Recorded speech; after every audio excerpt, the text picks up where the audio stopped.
I spoke about our inquiry about how we could make our block center better and what would happen. So we offered the children the time.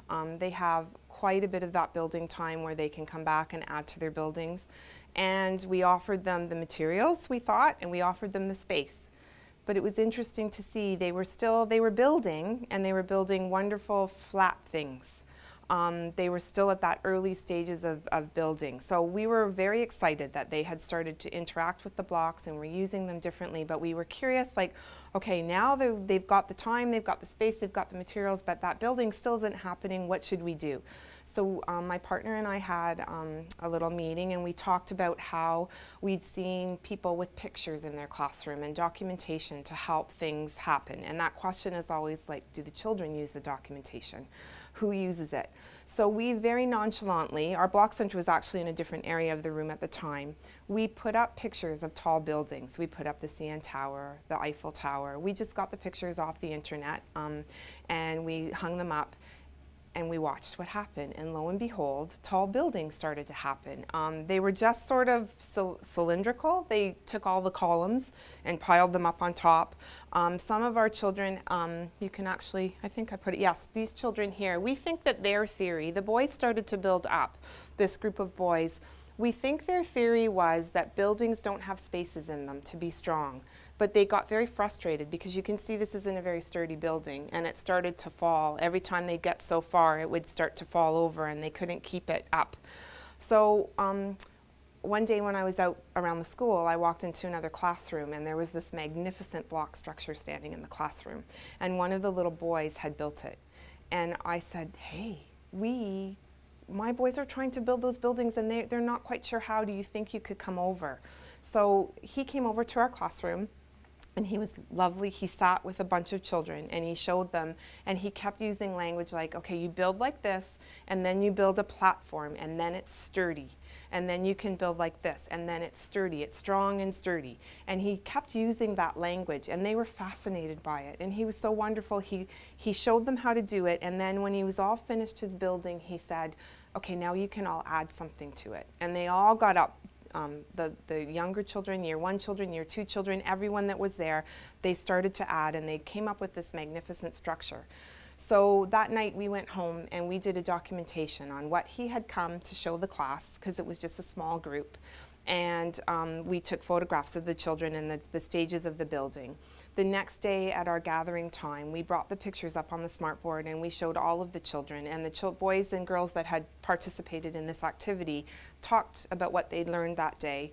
And they went back to the building and they started, and that sort of was the beginning of the takeoff of things being very intricate and tall and very, very sturdy. So we had to work through that and how tall those buildings can be.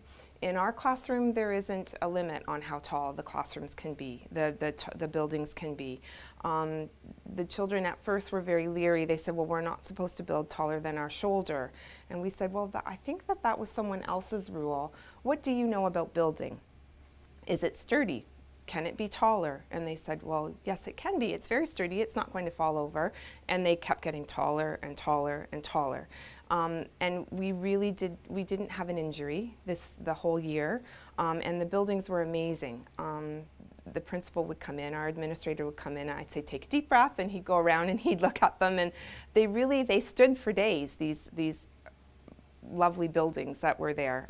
So they learned so much from the negotiating, the planning, and going back at it and making it better. You could hear them if it started to get a little tipsy. They'd say, oh, no, we got to stop. We have to fix it and make it more stable before we can build up higher. So they really had a lot of that problem solving and engineering and designing. We didn't force them to design before they started building. Often they would come in and just start building with whatever blocks that they began building with. And we were good with that. We just wanted them to get the experience of the blocks because it was so new to them. As the children go through the stages of block building and they start to mature and get that idea about planning from other places in the classroom, you start to hear them say things like, today I want to build this. And instead of just coming over and picking up a block and saying, oh, I think this is what we could do today. And that's the time where we observed and we waited And that was when we would have a discussion about, oh, I heard you wanted to build the CN Tower today. What are you thinking about? What's your plan? How are you going to build it? And we would orally talk about that. And we would say, do you need anything? And if they needed a book or if they needed a picture, we would look it up on the iPad. We would go to the library. They'd go down and ask the librarian and say, can I have a book about the CN Tower? And they would bring it back and they would start to plan that way.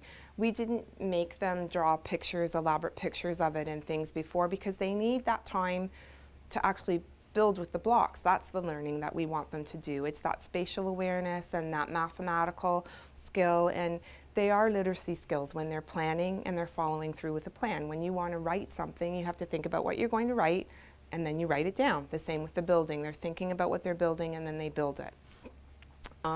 So the buildings just kept going, and they were very tall.